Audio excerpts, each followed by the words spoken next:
हाँ तो dear teachers, अब आप सबको पता है कि हमारे स्कूल में जो है स्मार्ट बोर्ड्स लग चुके हैं। तो इन स्मार्ट बोर्ड्स को हमने कैसे यूज करना है, किन किन बातों का ध्यान रखना है, एक एक करके एक एक सिंगल सिंगल टॉपिक पर हम छोटी छोटी वीडियोस बनाएंगे ताकि आपको ये स्मार्ट बोर्ड बहुत अच्छे से यूज करना आ जाए और आप क्लासरूम में इसको इफेक्टिवली यूज कर पाओ। आज मैं जो आपको सबसे इंपॉर्टेंट पार्ट सिखाने जा रहा हूं वो है इसके अंदर जो व्हाइट बोर्ड है उसका यूज कैसे करें।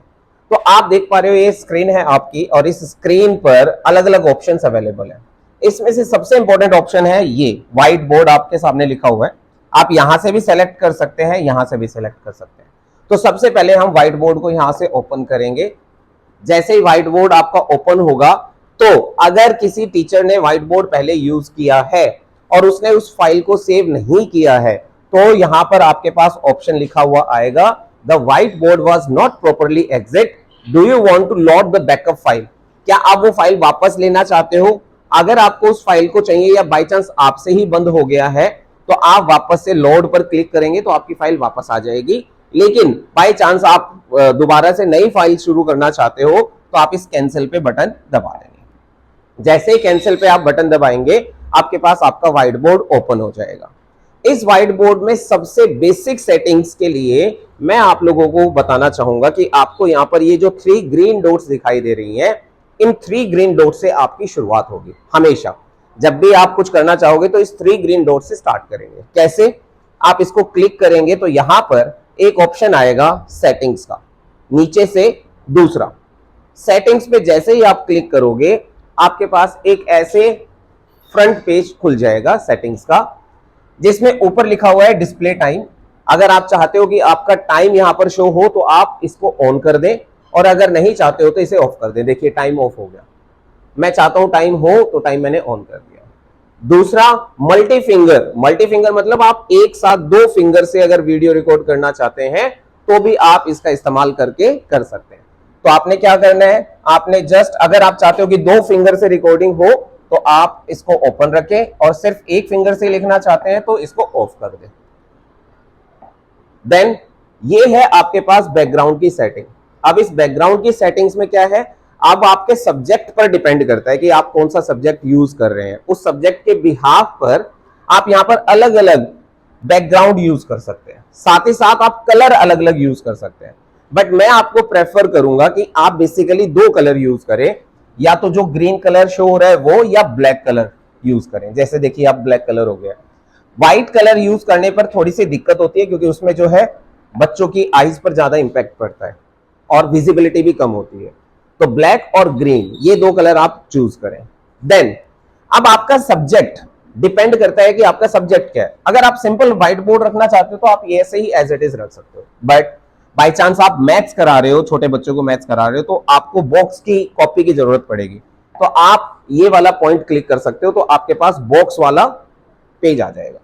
देन अगर आप इंग्लिश राइटिंग करवा रहे हो या हिंदी राइटिंग करवा रहे हो तो आपको लाइंस चाहिए, आप वही प्रॉपर लिखना चाह रहे हो तो आप ये लाइंस वाला भी जो है बैकग्राउंड यूज कर सकते हो। देन ये जो है डॉट वाला जो डायग्राम है, ये डॉट वाला डायग्राम जनरली आप जब कोई भी मैथमेटिकल शेप बनाना चाहो तो आप इस डॉट वाले डायग्राम का यूज कर सकते हो। देन आपके पास ये बैकग्राउंड भी है जहां पर आप ग्राफिकल रिप्रेजेंटेशन कर सकते हो। ये बैकग्राउंड भी है जिसमें छोटे स्क्वायर्स हैं।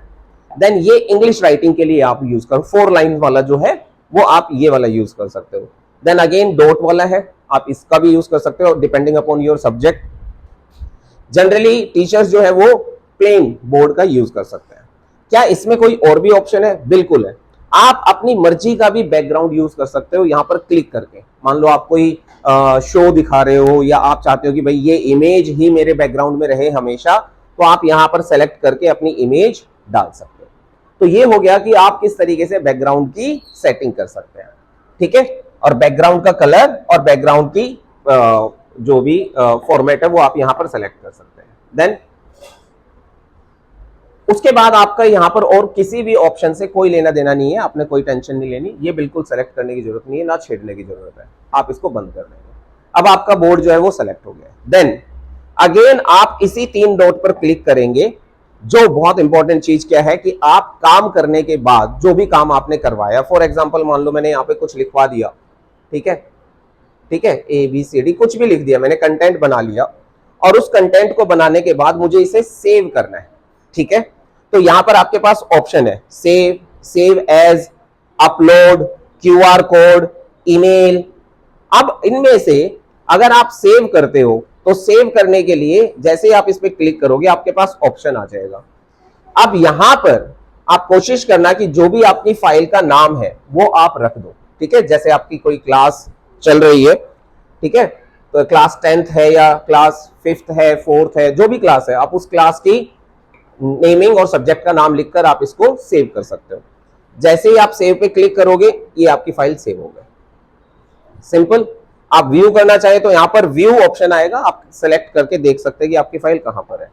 Then save as, save as के अंदर भी आपके पास अलग अलग ऑप्शन है। जैसे आप चाहते हो कि जो आपने काम करवाया है वो PDF फॉर्मेट में सेव हो जाए, तो आप यहां से PDF सेलेक्ट कर लेना। आप चाहते हो कि पिक्चर मोड में इमेज बनकर आ जाए, तो आप पिक्चर मोड सेलेक्ट कर लेना। और अगर सोर्स फाइल पर ही रखोगे तो क्या होगा कि अगले दिन जब आकर आप उस फाइल को खोलोगे तो आपके पास वैसा का वैसा white board as it is generate हो जाएगा। इससे फायदा क्या है कि आप पुराने टॉपिक को नए टॉपिक से आराम से लिंक कर पाओगे, और बच्चे भी आसानी से देख पाएंगे कि हाँ पिछली क्लास में क्या हुआ था और इस क्लास में क्या कंटेंट हुआ है। देन आप PDF बनाना चाहते हो कि बच्चों को शेयर हो जाए डायरेक्ट, तो आप यहां से PDF बनाकर फाइल को सेव करके डायरेक्ट बच्चों को शेयर भी कर सकते हो। देन फिर से 3 डॉट्स पे आते हैं, ये 3 लाइंस पे आते हैं। यहां पर एक ऑप्शन है अपलोड का, इसका भी आपको कोई काम नहीं है। देन ईमेल, भाई चाहो तो आप ईमेल कर सकते हो, बट ये भी कोई जरूरी नहीं है। इससे भी बढ़िया चीज मैं आपको बता रहा हूं, जस्ट आप इस QR कोड पे सेलेक्ट करें। सबसे इंपॉर्टेंट, सबसे बढ़िया चीज है, QR कोड पे सेलेक्ट करें, आपके पास यहां पर एक QR कोड जनरेट हो जाएगा। जैसे ही QR कोड जनरेट होगा, जैसे ही QR कोड जनरेट होगा, जैसे ही QR कोड जनरेट होगा बेटा, आप जो भी टीचर्स एंड सर हैं, तो आपने क्या करना है, इस QR कोड को स्कैन करना है। स्कैन करके एक PDF आपके फोन में ही आ जाएगी एज इट इज, और आप उस PDF को डायरेक्ट शेयर कर सकते हो अपने बच्चों के ग्रुप में। सबसे सिंपलेस्ट वे ये है।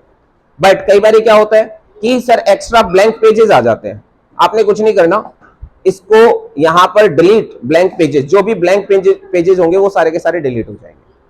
ठीक है, बट आप चाहते हो कि आपकी फाइल जो है वो इनक्रिप्टेड रहे, हर कोई ओपन ना कर पाए, सिर्फ बच्चे ही ओपन करें, तो आप इंक्रिप्शन ओपन कर सकते हो। इंक्रिप्शन का मतलब क्या है कि ये पासकोड होगा उस फाइल का, PDF फाइल का।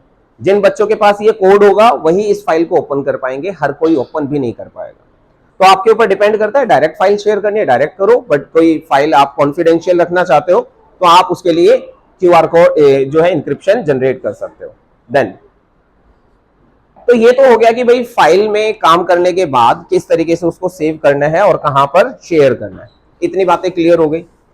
देन अब हम आ जाते हैं अपने इन ऑप्शंस पर। अगर आप इन ऑप्शंस की बात करो तो यहां पर ऑप्शंस की भरमार है, बहुत इंपॉर्टेंट ऑप्शंस हैं, फीचर्स हैं जिन पर आपको काम करना ही है। ठीक है, तो शुरू करें। हम सबसे पहले इसमें जो मेन फीचर है